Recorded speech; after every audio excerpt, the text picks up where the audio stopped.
Well, happy Tuesday. Welcome to my first live stream on YouTube. I've been doing these live streams for a few times anyway on Facebook, and I thought I'd give it a shot and move on over to YouTube. So we'll see what kind of audience I gather today. And again, as always, feel free to make comments and join in that way. And I'm going to continue the caricature of Tim Hawkins today. So again, feel free to join in. And I've got my face a little smaller than usual in the beginning here because my eye is still pretty red from being, I think I scratched it in the night. So it's not too pleasant to look at. I'm home alone except with my dog Shadow. So Shadow's sitting right over there by the window. And he will let us know if he sees somebody. Right now he's kind of curled up, sleeping by the window. So hopefully he won't make too much noise. I want to put you guys over. Well, let's see. Got to fix my screen here. Put you guys over there. And I'll see your comments hopefully from time to time if you make them. And we are going to start working on Tim Hawkins again. And I took a first shot at it and kind of crashed and burned, I think. It got me sort of in the ballpark, but as far as the likeness goes, it really wasn't that great. So I think what I'm going to do is I'm going to adjust the correction marks that I've made so far and hopefully get this back closer to where it really should be. In fact, I think that first sketch is going to kind of go away. And I'm going to make a duplicate copy of the correction sketches. So if I change something in Photoshop, I always like to make a copy so that I can always go back to that first one if I have to. All right. And I think we're going to try warping this a little bit. So again, the fun of Photoshop is you can do all kinds of cool stuff. And I'm going to see if I can scooch some things around, get more of an improved likeness. Then I may draw over this one more time. Again, the trick here is that I'm trying to get a likeness of someone that's distorting his face. And so it's a little bit of a double whammy in a sense. Getting a likeness all by itself is hard enough. But then when the person is making their face look different, that doesn't always help. And Tim Hawkins does that quite a bit in his act, and he's very, very good at it. So I see we have a watcher. Let's see. Hey, from Canada. Welcome. My good friend, Mr. Stroiker.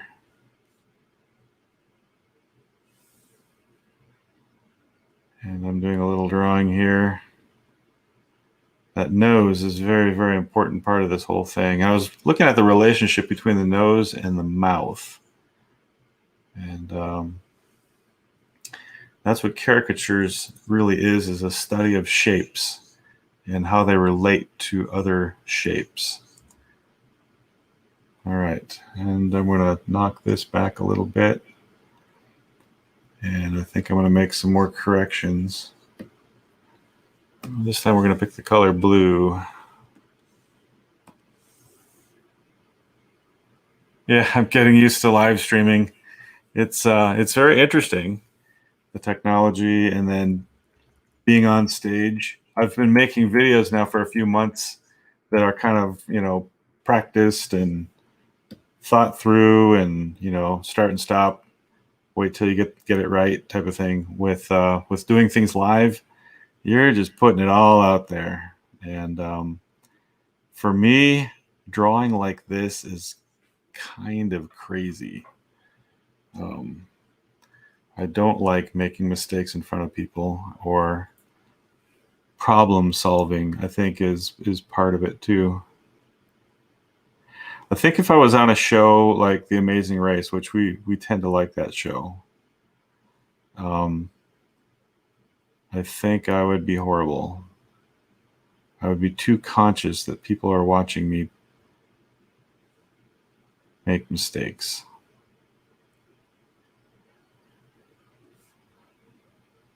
Look at that nose.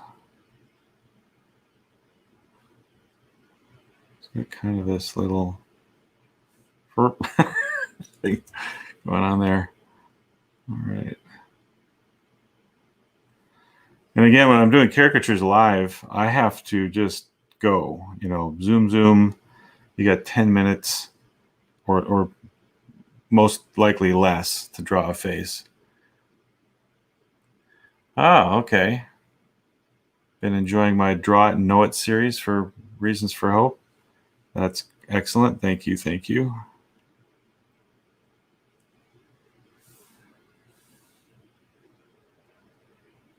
So maybe I should just kind of speed things up here, and that might help me out a little bit.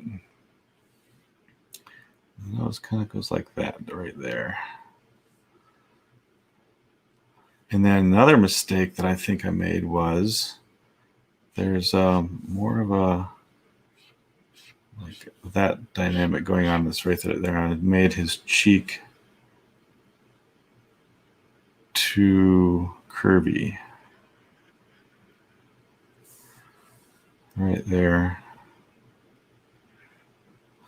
Drawing people that are celebrities is kind of a challenge because everybody knows their faces, and so then if you're off, then everyone knows, oh yeah, you didn't get it.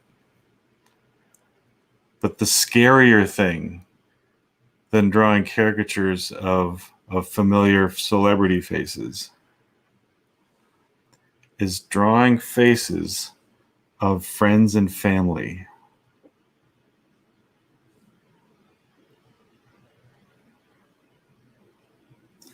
That is even scarier.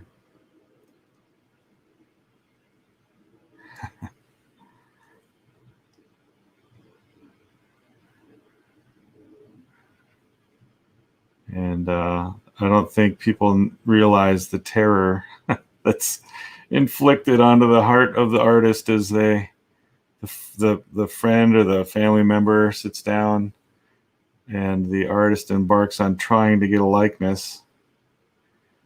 And see, because these people don't just walk away. They're always there. That memory always sticks with you. Sometimes drawing caricatures live, one of the great advantages of doing that is that if you draw a face that you don't particularly like, and artists are horribly critical of our stuff all the time, and so it's fun watching other people smile and joke and stuff, but sometimes inside we're just going, oh, I could have done that so much better. But see, that customer then pays you and walks away, and then you don't have to look at that piece of artwork for hopefully ever. So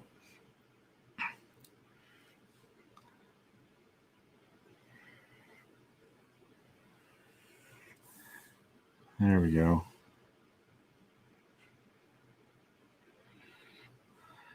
And but the ones that you draw for the family, they can be brought up, or friends. So it's kind of one of those situations. And then if you really mess it up,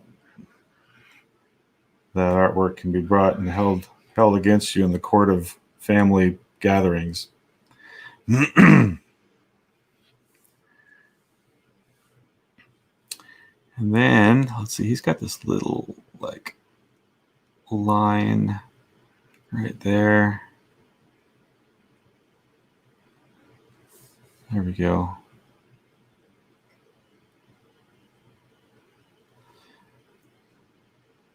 One of the dangers, though, is if I keep changing this, I'll turn it into a portrait. And I gotta try to keep finding aspects to exaggerate and caricaturize. And it's not just making things bigger, it's just trying to capture the spirit of the shapes in relation to each other.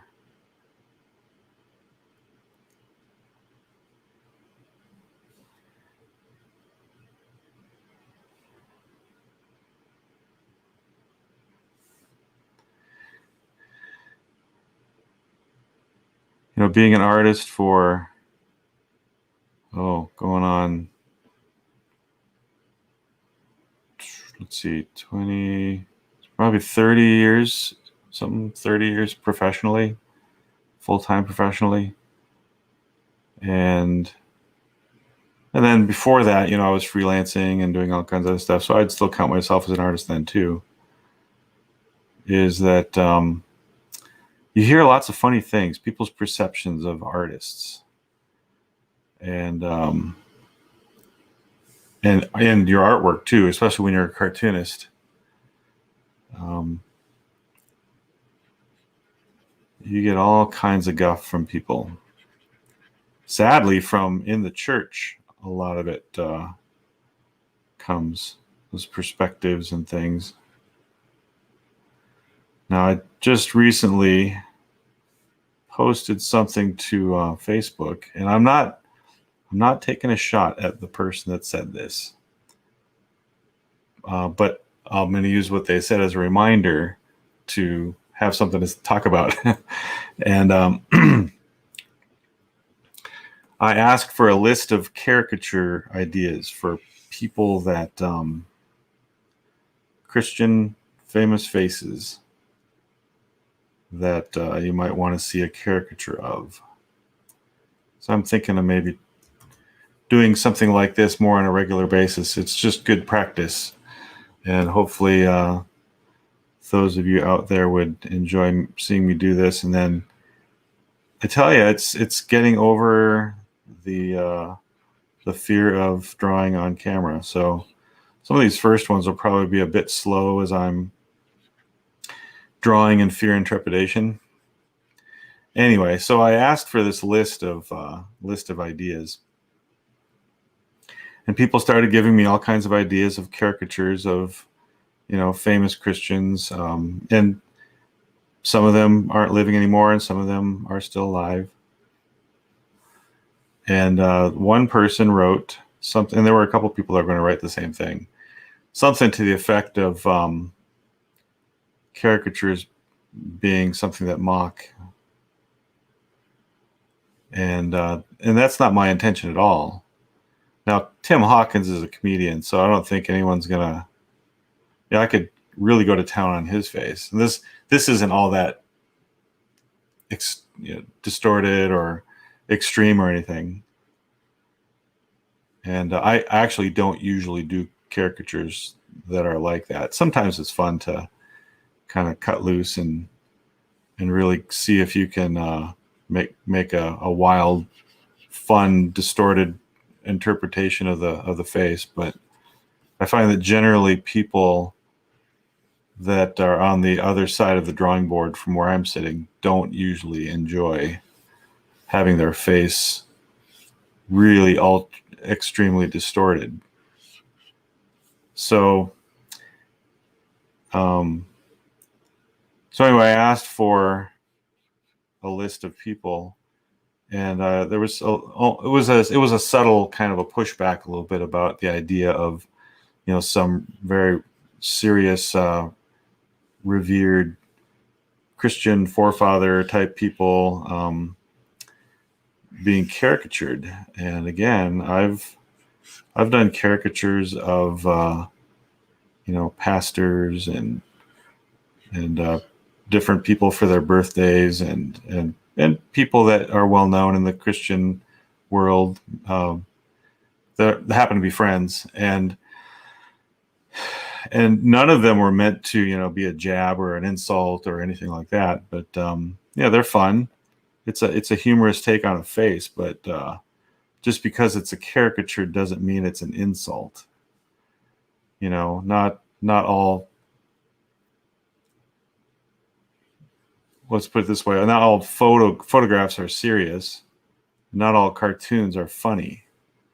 Not all caricatures are meant as an insult. And there certainly are those that are meant in that vein, that are drawn to insult and to make people look bad. The pie in the face, as I like to say. But I'm just having some fun with some faces, and sometimes capturing a likeness that's got a bit of a taste of a caricature to it is not meant for evil, but the artist meant it for good. All right, hopefully I'm zeroing in on Tim Hawkins' face here, getting this a little bit more refined. The first try, I really should have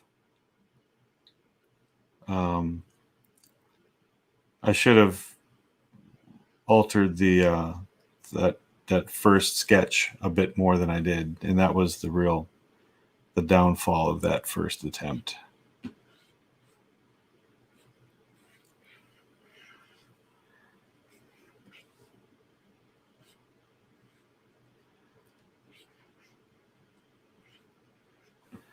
So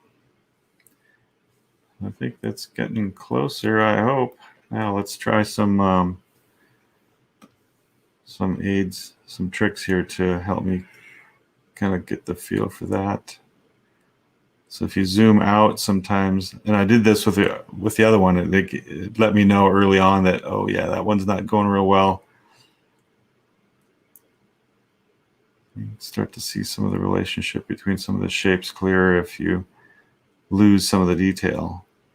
Just look for some of the bigger shapes. Oh, I think that cheek needs some help. I think I went out too far on that.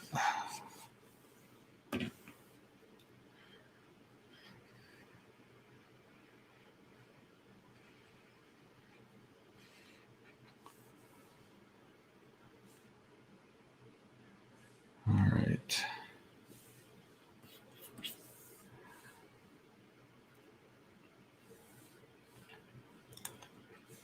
And someday I'd like to see Tim Hawkins in concert. He's been here in the Cincinnati area a few times at homeschool conventions. But I have not ever seen him in concert. Maybe after he sees this, if he ever saw this caricature, he'd go, never want to meet that guy.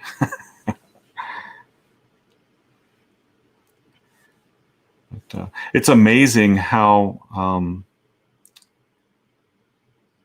again, practice is always a good thing. If you want to get good at anything, you practice. But caricature, I think there's a particular honing of the brain, the tuning in of what a face looks like, that you gain this skill, I don't know, you start capturing what the essence of the person looks like faster. And a lot of caricature artists say that sometimes you squint at a person, or you just get the impression from the first few seconds and jot it down real quick, and that helps you. Sometimes if you analyze too much, you get lost in the details, and then you just get lost. So, but again, practice. The more that you practice drawing faces, it just helps. And if you get away from it for a little while, you get a little rusty. And so you just need to get back into it and I need to do this more on a regular basis. When I was drawing caricatures at the Creation Museum, I was doing it on a regular basis, and I was drawing a lot of people. And man, my skill level, I think, just really shot up from what it was. So I've perhaps become a little rusty again. So studio caricatures are fun, but they take a lot longer sometimes than the quick live ones that you do at events or places or whatever. So, all right, I think that's getting there.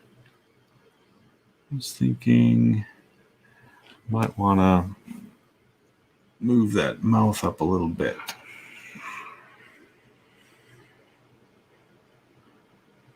And again, that's a luxury that you have in Photoshop that you cannot do when you're doing live caricatures for sure.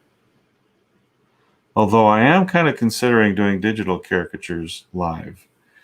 I have an iPad now, and so I've seen people do that live. So that would be another step for me to get comfortable enough drawing on an iPad that I could draw live caricatures. So all these things take time, baby steps, start practicing.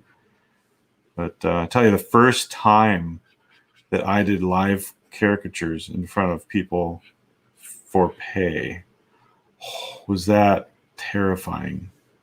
Terrifying. Yeah, I've been drawing. It's comfortable drawing caricatures by yourself. But when you've got people around you looking over your shoulder and you've got a time frame to do this in, oof, it's scary. All right. And that happened when I was, I think I was out of art school, and I was back home in Marquette, Michigan, and a friend of mine from high school was working at a medical firm, and they were having a party, and she said, "Hey, do you do caricatures?" And I said, "Yeah." She says, "Would you want to do it live for our party, and office party?" And I said, "Yes." And I wasn't even confident that I could do it at that point, but I said yes, and so I took the plunge and went and drew caricatures at her office party for all the medical staff and doctors and such. And I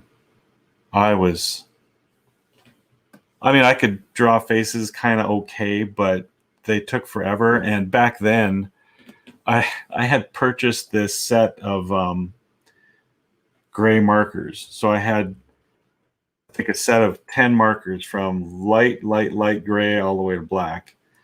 And I just rendered these faces to death. And I survived the party, and everyone seemed really happy, although I took way too long on all the faces. But I think it turned out okay. And I survived, and I thought, all right, I think I can do this. Your first time's never great, but it was definitely a memorable moment in my artistic life. All right, another mistake I think I made the first time I did this drawing on my other video, if you want to check that out, is that I started over just noodling and rendering and stuff. So I think I'm going to try to stay away from that this time around.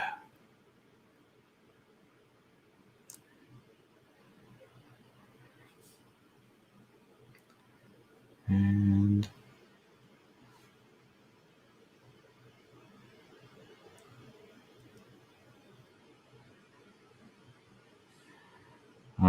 another well-known person that I've done a caricature of. And this was a studio caricature, so it wasn't one that was in their presence, and really it wasn't ever one that they were ever meant to see. Not that I'm trying to be mean or anything like that, but you draw people you admire and that sort of thing. And then this opportunity came up for a friend of mine who was going to a conference that dealt with physical disabilities and things. And Johnny Erickson Tata was at that conference. And so my friend was like all excited, as I would have been. And he said, Dan, could you, or I can't remember how that came about. But anyway, I gave him a copy of my Johnny Erickson Tata caricature. And so he showed it to her. He met her and showed it to her. And Johnny's got a really interesting nose. And there's a copy of it on my website, which you should see the little URL below. Anyway, so she's got this little ball on the end of her nose. If you look at the pictures, you'll see that that is the case. And so that's what I drew in the caricature. And so my friend came back and he said, yeah, I showed Johnny your caricature. And she said something like, well, I see he got the nose, or something like that. So I hope she thought the caricature was okay.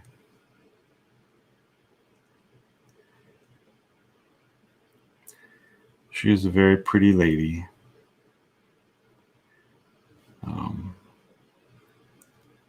But her beauty is far more. Oh, all right. Dinner's ready. Got to go. Her beauty is far more than her just her smile and her countenance, her face. All right. This is probably one of those drawings I should have just made the speed painting and sped it up like 5 times or 8 times or something, and it would have gone a lot faster. Oops. All right. But then I can sit here and chat while I'm drawing. That's good practice too.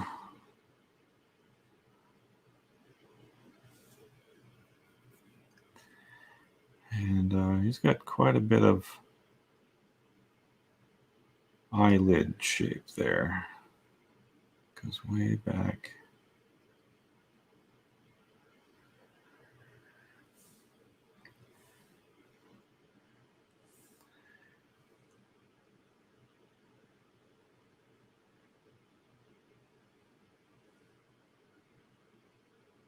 All right. Maybe I should speed up here. Go, Dan, go faster. One of the questions that always gets asked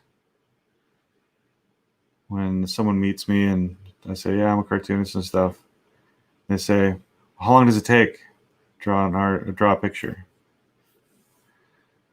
Well, there's lots of variables there. But it's always that time thing. People always want to know the time. And that's an important thing. I just kind of wanted to make like a little comedy routine, or maybe I'll get some cartoons out of this at some point, about the difference between people and God. When we create things and when God creates things. And there is an important difference, of course, that whenever we create something, it's never from nothing. We're always basing it on something. We're always, in a sense, ripping off God. We're always imitating, copying, because He made the first stuff. Anything that we understand that we can base our images on is something God made. And so we're never really truly original. God is the only original creator. And whatever we take takes time. And God, being infinite and almighty and outside of time, which is a huge concept that all of us need to have a better grasp on. Oh, my ladies are coming home, so we're going to hear some sounds here in a little bit. Shadow's going to take off that table by the window here, and he's going to start making noise, so he won't bark. He never barks when people come home, but he'll get all excited.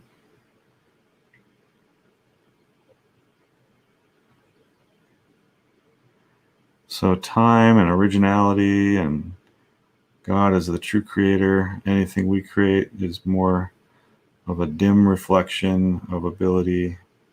Still a reflection. I think that comes from God. We can honor him with our creations or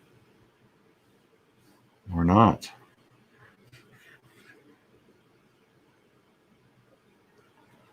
So those are topics that I like to talk about too.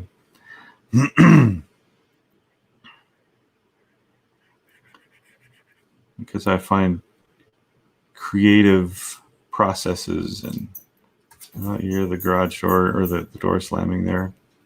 Shadow is on his way to be the welcoming committee. All right, well, since there's going to be more noise in the house, I'm going to see if I can speed this up. We'll get the inks done today, and then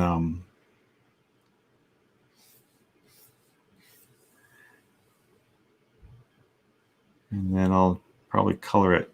Hopefully that'll be the last installment if I'm satisfied with this stage.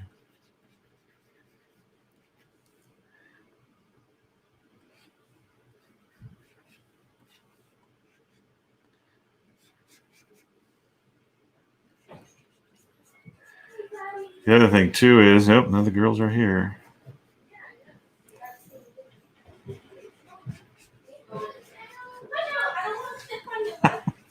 The sounds of life in my house.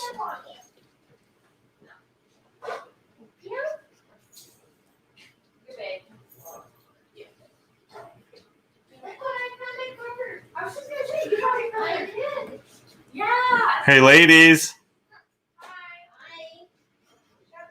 Say hi to my audience.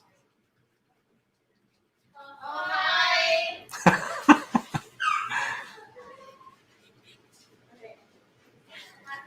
I'm going to have to start putting a sign on the door or something. All right.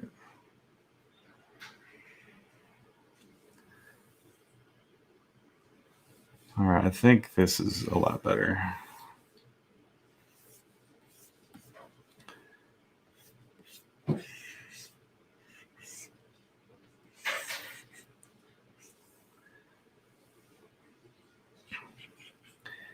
Hopefully I won't have to have another video where I go, okay, the things that were wrong with this one is, and then reconstruct this one and then do it again. Which again, if you've heard some of the past videos that I've done that with faces tons of times, some faces.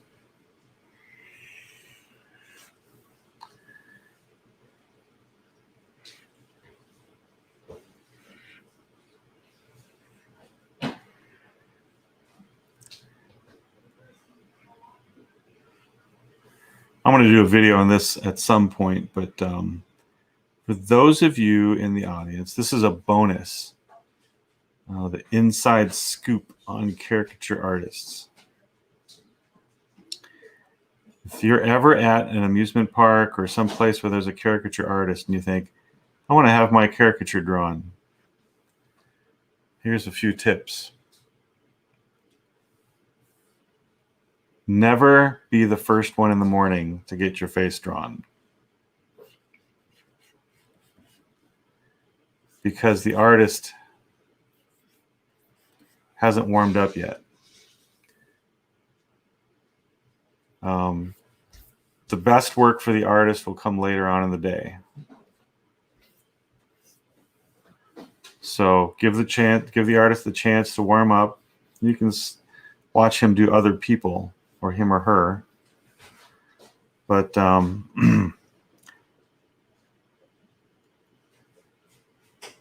wait until they get warmed up later on, and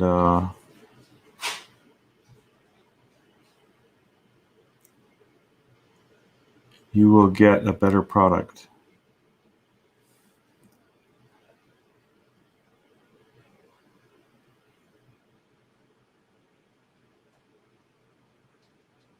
And never wait until the end of the day either. Because the artist is tired. It's been a long day. And your sharpness will wane. And so try to get them in the middle of the day.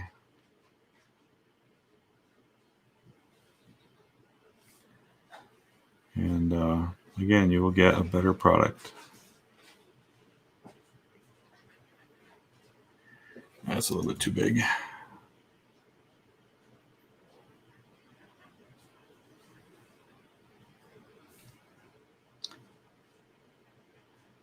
I wonder what Tim Hawkins was saying at this point. Let's see, I'm going to zoom in. Touch those lines up.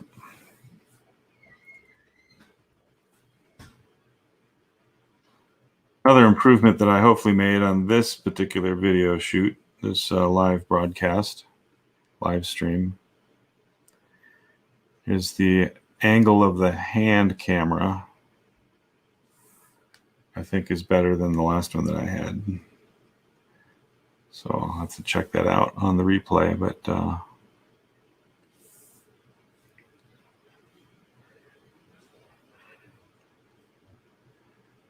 we go. The other important thing about eyes is, particularly for the artists that might be watching this, is you always want to put a sparkle or a little reflection in someone's eye because it gives them life. And if you don't have a sparkle in their eye, that little reflection, they look a lot less alive with their eyes like that. But the second that you put that little sparkle in their eye, boom, they're alive. And it makes a big difference. All right. Well, that's, I think, a little better. And we're going to put on some finishing touches here.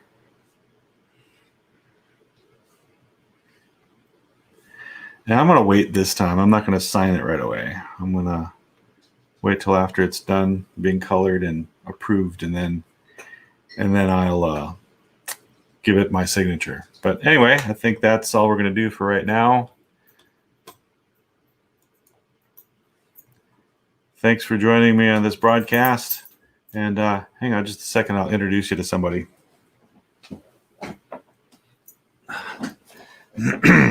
Here's Shadow. And Shadow, say hi to my audience.